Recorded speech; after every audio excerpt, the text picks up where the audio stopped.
Habang patuloy na lumalalim ang istorya sa My Best Friend Eman, nadadagdagan din ang mga character na dapat nating abangan.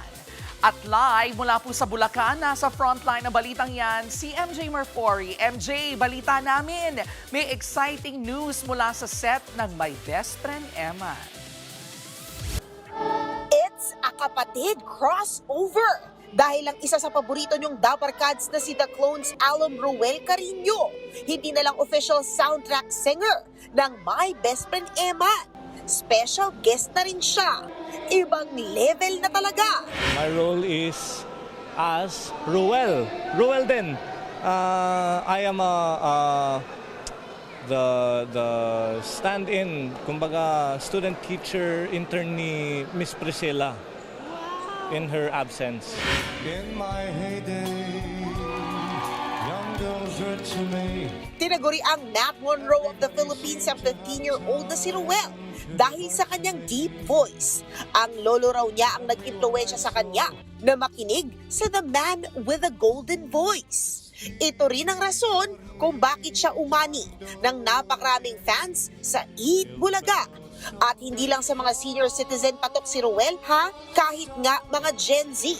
Dibs ang singing style niya at may pa-fans club pa.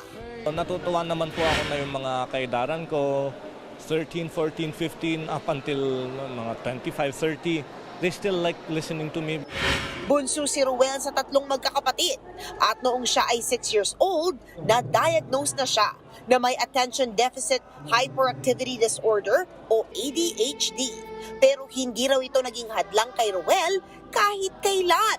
Nothing is impossible as long as you have faith, as long as you have hope, and as long as you love God.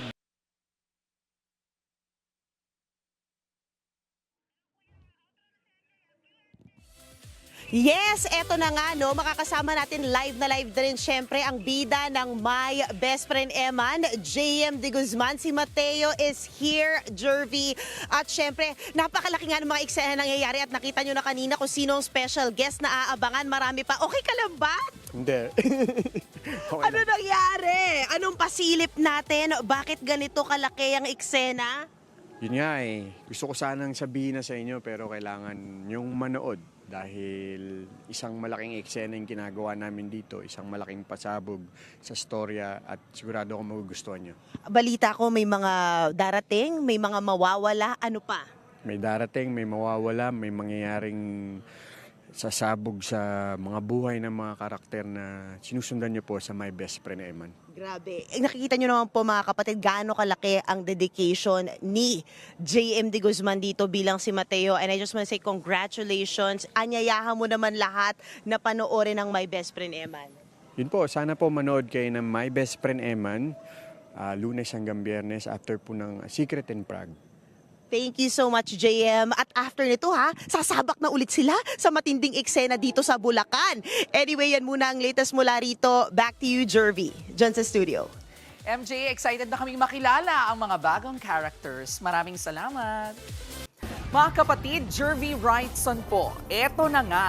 Para sa latest showbiz news at iba pang K-alaman, mag-follow at mag-subscribe na sa social media pages ng News 5.